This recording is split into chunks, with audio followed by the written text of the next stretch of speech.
Bonsoir à tous, je suis très heureuse de vous retrouver pour votre 19h sur Monaco Info.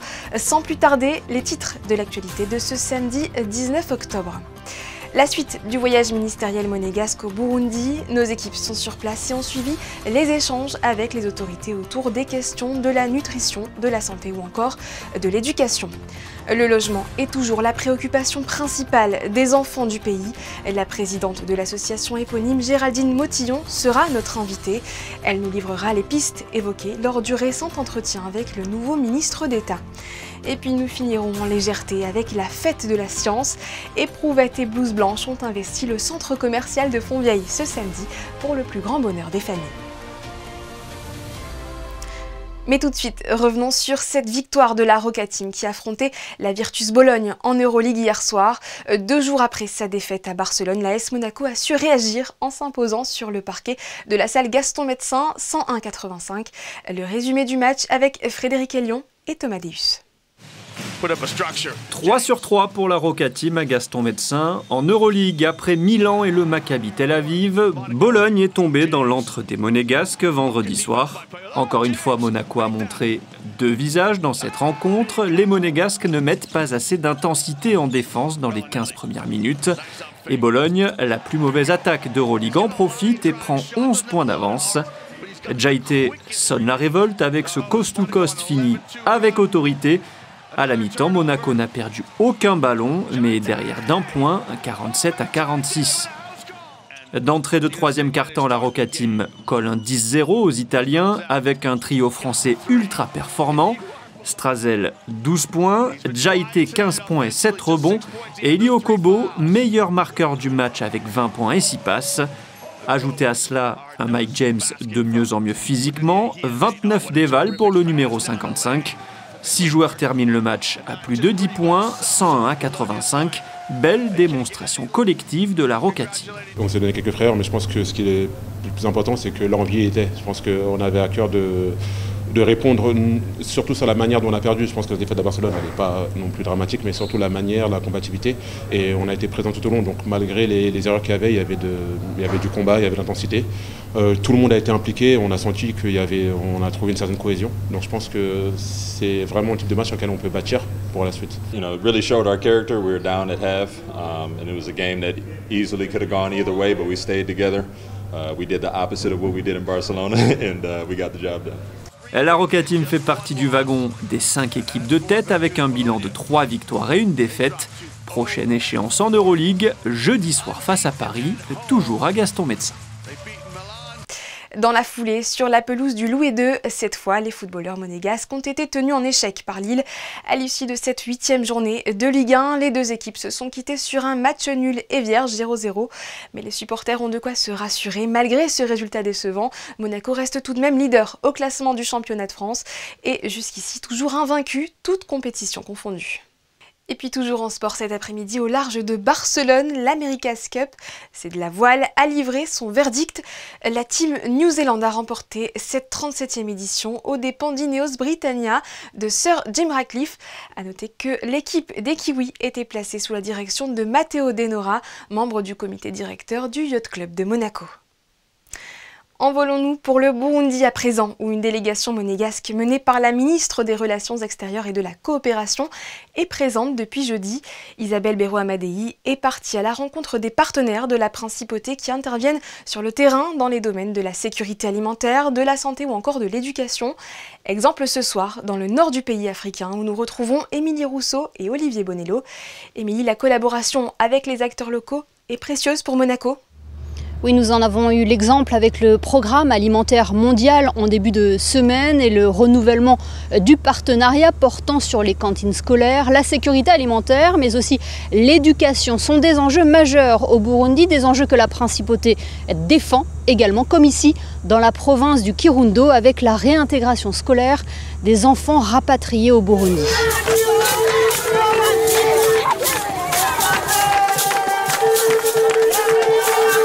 Nous sommes à la frontière du Rwanda, au bord du lac Rweru. Dans cette province au nord du Burundi, le Haut Commissariat aux réfugiés œuvre pour que les enfants déplacés puissent être réinsérés à l'école. L'éducation est la première assistance qu'on doit donner aux enfants. afin de les construire. Et c'est l'objectif du HR, et notamment d'accompagner ces enfants rapatriés qui viennent parfois de pays anglophones, de pouvoir rejoindre le système éducatif de leur pays d'origine, qui est le Burundi.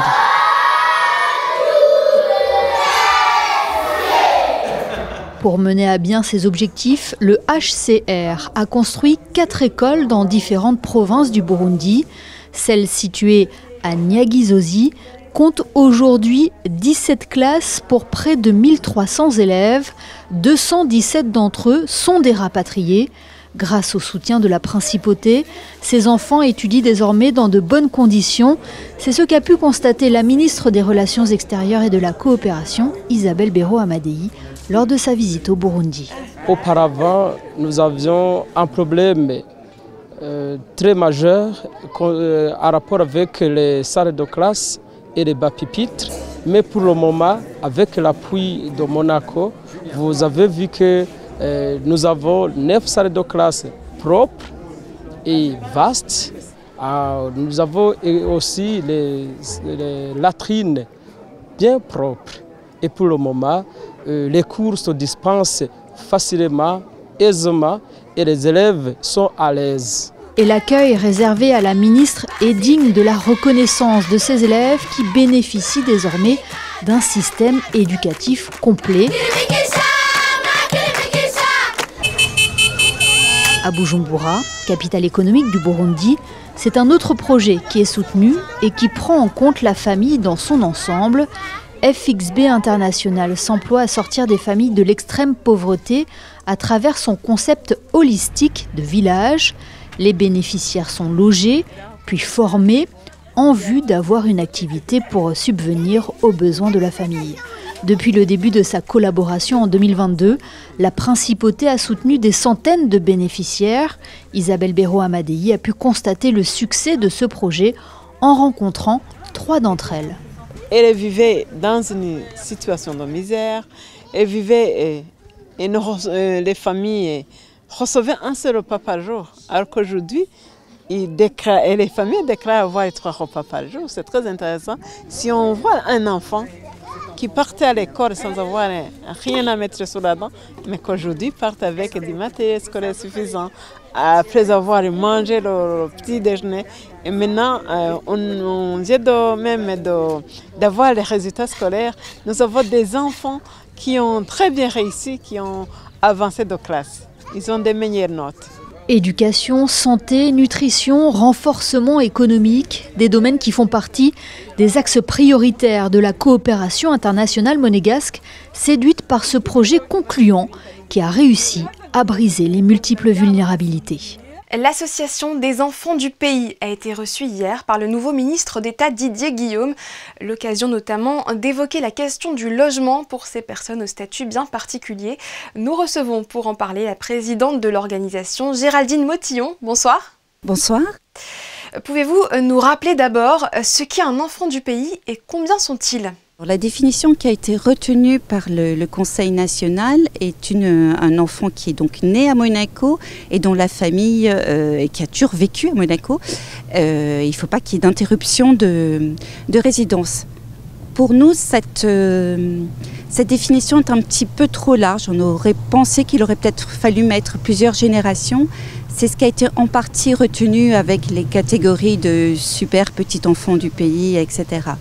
Maintenant, pour ce qui est du nombre des enfants du pays, écoutez, c'est le grand mystère. On n'arrive pas à savoir combien nous sommes. Vous avez rencontré hier le ministre d'État. Quel était l'enjeu de ce rendez-vous ?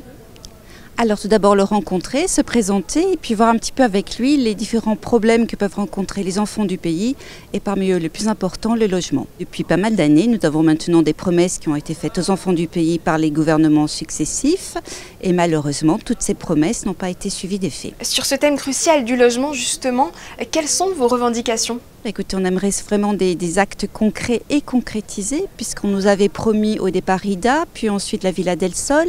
Maintenant, ça a été les Lucioles. À chaque fois, donc, on nous fait miroiter des projets pour les enfants du pays et qui finissent par tomber dans l'escarcelle d'autres entités, telles que les domaines, etc. Les revendications, ça serait tout simplement que l'État se penche véritablement sur la problématique des logements, qu'il essaye de trouver des solutions pour pouvoir nous maintenir en principauté, parce que nous sommes véritablement attachés à Monaco. Pour nous, c'est un crève-cœur à l'idée de partir.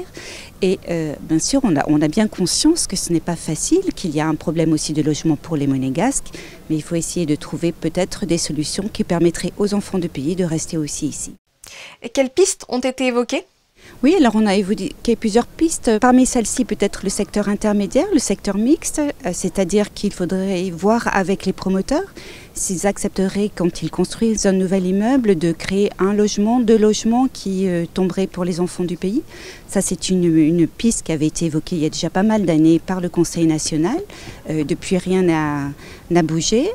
Donc ça serait une piste. L'autre piste, c'est aussi, suite à la décision du tribunal suprême qui avait retoqué une partie de la loi 1508 en 2022, le Conseil national et le gouvernement ont dit qu'ils allaient étudier un nouveau texte. Malheureusement, rien n'a été fait depuis. Est-ce que dans votre association, vous avez envisagé d'autres solutions ? Je crois qu'on est vraiment arrivé au moment où il faut savoir s'il y a une volonté réelle ou pas de garder les enfants du pays. Des pistes, il y en a tout plein. Alors certaines sont uniquement au niveau, je dirais, monégasque. Il y en a d'autres qui sont avec le côté français. Par exemple, étudier la possibilité de mettre les enfants du pays vraiment dans les communes juste à côté, Monaco, etc., de garder leur adresse à Monaco. L'autre possibilité, ça serait alors avec une espèce de zone franche.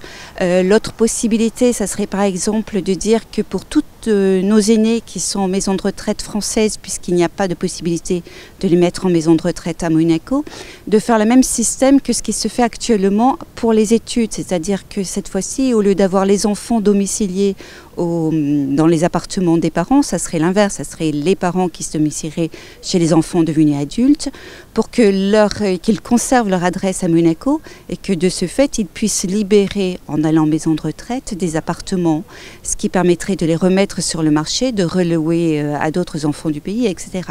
Donc ça serait un petit peu un cercle vertueux. Merci Géraldine Motillon d'avoir été avec nous. Bien, écoutez, merci beaucoup pour votre invitation. Vous avez peut-être profité de votre temps libre ce samedi pour faire vos courses du côté du centre commercial de Fontvieille. Si c'est le cas, vous avez sûrement croisé de petits scientifiques. La galerie s'est transformée en véritable laboratoire aujourd'hui à l'occasion de la fête de la science. Gaëtan Lebrun sur des images de Thomas Deus.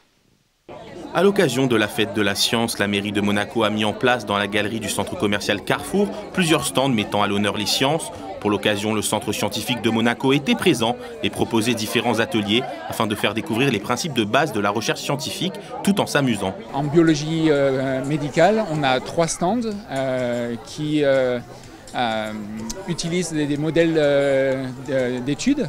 Donc on a la petite anémone de mer, les coraux, et qui sont représentés ici, qui sont utilisés pour expliquer la biologie et les études qu'on fait au centre scientifique. Et puis après, il y a des choses un peu plus techniques avec une migration de colorants sur un papier buvard qui explique comment différentes couleurs peuvent être migrées à différentes vitesses et comme ça, ça fait un parallèle pour comprendre les migrations de l'ADN par exemple dans du gel. Le musée d'anthropologie de Monaco était lui aussi invité pour l'événement et proposait un stand tourné vers la préhistoire pour divertir et intéresser les passants. Aujourd'hui, on est là pour la fête de la science, donc on a un stand à la fois sur nos éditions, la boutique du musée, on a aussi la faune, la spéléologie et l'association monégasque de préhistoire qui sont représentés avec donc toutes les activités qu'on peut trouver au musée. Et surtout, on est là pour dire qu'il faut venir nous voir. En ce moment, on a l'exposition Lascaux à Monaco qui est très intéressante avec le retour de notre fameux mammouth. 8, 3, 8, 4, 2, 6, 8, 4, 2, 6. Pour conclure la visite, un escape game était organisé à l'étage, toujours sur le thème des sciences. Les sapeurs-pompiers de Monaco ont montré leurs muscles ce samedi dans le cadre du tout premier Challenge Corde organisé en Principauté. Sous le chapiteau de Fontvieille, 28 équipes de 5 militaires ont défié le chrono pour grimper le plus vite possible les cordes de 5 mètres. L'occasion pour les soldats du feu, mais aussi les carabiniers et policiers de se retrouver dans une ambiance conviviale. Alban Gingembre et Thomas Deus sont allés à leur rencontre. 20 28 équipes, 140 participants et un seul objectif, grimper le plus rapidement possible à la corde. Les sapeurs-pompiers de Monaco ont rassemblé des camarades venus d'ailleurs pour une journée d'affrontement en principauté. Il y a 2 épreuves, donc une par équipe avec 5 personnels qui doivent monter le plus de cordes possible en l'espace de 12 minutes. Ensuite, en tout début d'après-midi, on va descendre le grille, retirer les cordes de 5 mètres pour en mettre une de 10 mètres. Et là, ce sera un chrono individuel sur une épreuve de 10 mètres. C'est assez spectaculaire. Et la motivation est au rendez-vous chez tous les participants. C'était assez intense. On se dit 12 minutes, ça va vite, mais au final, 12 minutes, c'est très lent quand on sait qu'une montée de corde prend environ 10 secondes. Pour moi, un carabinier se doit d'être prêt physiquement en toute heure et un carabinier ne renonce jamais à un défi. Donc, c'était évident pour nous de participer. On ne se croise pas souvent à part sur l'intervention, mais en fait on ne discute pas plus que ça. Et là ça permet en fait autour d'une activité qui crée de cohésion, de discuter avec les autres. Le sport ça nous rassemble, on vient pour gagner, mais aussi pour s'amuser. Toujours faire un peu de sport parce que c'est quand même la base de notre métier, surtout les cordes, qui est un peu l'essence du pompier de Paris et du pompier en général. À la fin, l'équipe victorieuse du challenge remporte un joli trophée en guise de souvenir, en attendant une prochaine édition peut-être. Direction Le Rocher, où la cathédrale était pleine hier. Le Festival international d'orgue de Monaco a investi les lieux pour un concert exceptionnel avec une vingtaine de choristes issus du chœur officiel de l'armée française. Nous avions reçu dans notre journal Émilie Fleury, qui est aux commandes de cette formation unique, juste avant la performance à laquelle José Sacré, Grégory Wintrebert et Julien Logier ont assisté. Regardez, mais surtout écoutez. Parce que la principauté abrite un patrimoine organistique de première importance, est organisé depuis 19 ans un festival international d'orgue dans 3 églises cette année, c'est une nouveauté. Lundi 12 octobre, le premier concert a eu lieu en l'église du Sacré-Cœur. Nous avons eu la joie d'accueillir Cali Malone à l'église du Sacré-Cœur pour un premier concert qui était tout à fait une expérience puisque cette musique contemporaine jouée à 4 mains était assez surprenante au début. Il fallait vraiment se plonger dans le concert et après nous étions complètement transportés. Pour le 3e concert, nous ferons rencontrer l'orgue et les cuivres, donc ce sera vraiment une autre expérience à l'église Saint-Charles. Et puis ce soir, c'est un très grand moment puisque nous avons l'honneur d'accueillir le chœur de la garde républicaine qui nous a fait le plaisir de répondre positivement à notre invitation.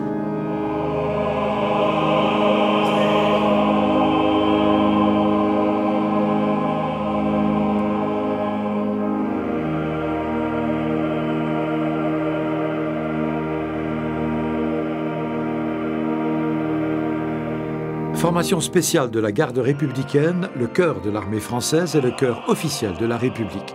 Créé en 1982, c'est l'unique chœur d'hommes professionnels en France. Dans un programme magnifique composé essentiellement de musique française, il était dirigé à Monaco par la commandante Émilie Fleury avec à l'orgue Johan Vexo. Il se trouve que la chef qui les dirige ce soir, Émilie Fleury, était ma collègue à Notre-Dame pendant de nombreuses années. Donc on avait l'habitude de collaborer ensemble. C'était avec d'autres chanteurs, mais en tout cas, avec elle, on a fait beaucoup de musique ensemble. Donc ça, c'était pas une surprise. C'est néanmoins la première fois que je me produis avec eux et j'en suis très heureux.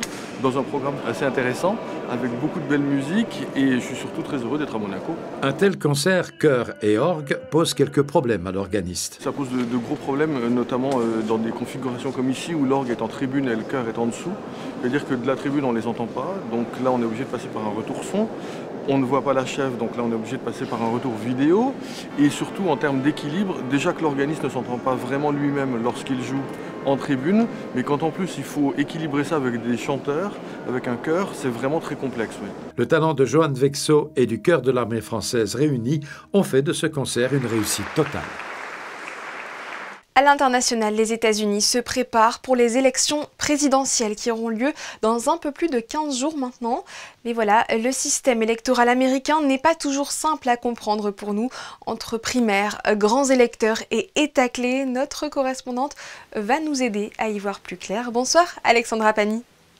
Bonsoir à vous. Effectivement, le 5 novembre prochain marquera sans contexte un tournant dans la politique américaine qui verra soit un retour au pouvoir du très controversé Donald Trump ou de la première femme présidente des États-Unis, Kamala Harris.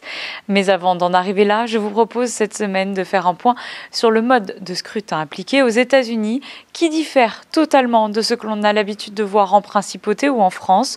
On parle ici de suffrage universel indirect au premier tour.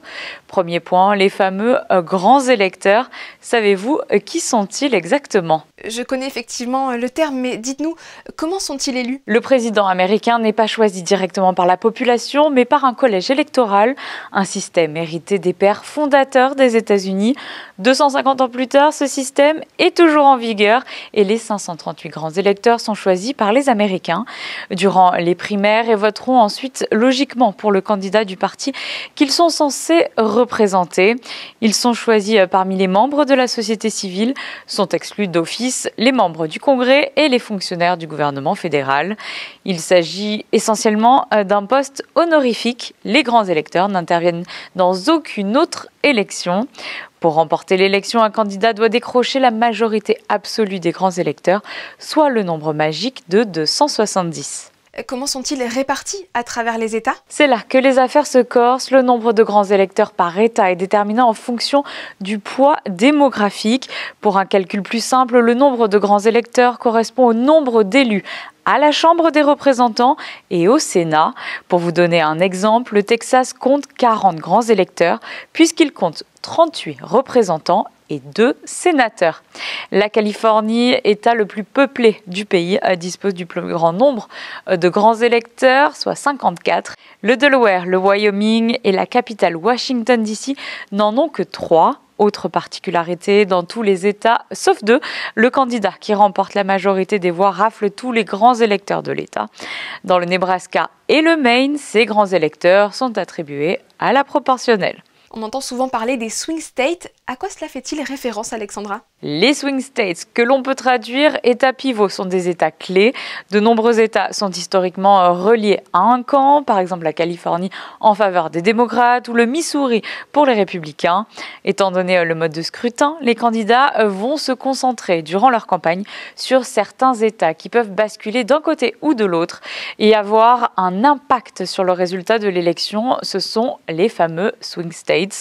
Pour l'élection de 2024, les experts s'accordent sur 7 États clés, le Nevada, l'Arizona, le Wisconsin, le Michigan, la Pennsylvanie, la Caroline du Nord et la Géorgie.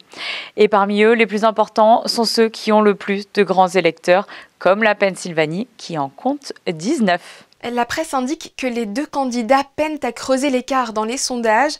Vous nous le confirmez ? Les sondages pour les élections américaines sont peu fiable compte tenu du mode de scrutin. En 2016, les sondages avaient annoncé la victoire d'Hillary Clinton, victoire qu'elle a effectivement eue au niveau du vote populaire, avec près de 3 millions de votes d'écart, mais qui ne s'est pas traduit auprès des grands électeurs. Les sondages n'avaient pas anticipé la victoire de Donald Trump et son succès auprès des swing states. Depuis l'arrivée tardive de Kamala Harris dans la course à la présidentielle, les sondages sont extrêmement serrés entre les 2 candidats, donnant alternativement Trump ou Harris victorieux. Il faudra donc attendre le lendemain de l'élection, le 6 novembre au matin, pour connaître avec précision le nom du futur 47e président des États-Unis d'Amérique. Et nous suivrons tout cela de près grâce à vous, Alexandra Pani. Merci pour tous vos éclairages. Passons à vos prévisions météo avec Alban Gingembre. Bonsoir Alban. Alors dites-nous, allons-nous terminer le week-end en beauté demain ? Bonsoir Sarah, bonsoir à tous. Oui, le week-end continue d'être doux en principauté. Demain, le ciel sera encore plus dégagé. De belles éclaircies sont attendues tout au long de la journée avec des températures allant de 17 degrés le matin à 22 degrés l'après-midi. On termine donc effectivement sur une bonne note. Et en ce dimanche 20 octobre, pensez à souhaiter une bonne fête aux Adelines. Merci Alban, nous tâcherons d'y penser. C'est la fin de cette édition. On se quitte avec les photos colorées de Manuel Vitali qui a eu la chance de déambuler à travers les différents stands de la foire attraction. Le coup d'envoi de cet événement incontournable a été donné hier après-midi sur le port Hercule et vous avez un mois pour en profiter. Quant à moi, je vous dis à demain, même chaîne, mais un peu plus tôt cette fois à 18h30. D'ici là, excellente soirée à tous.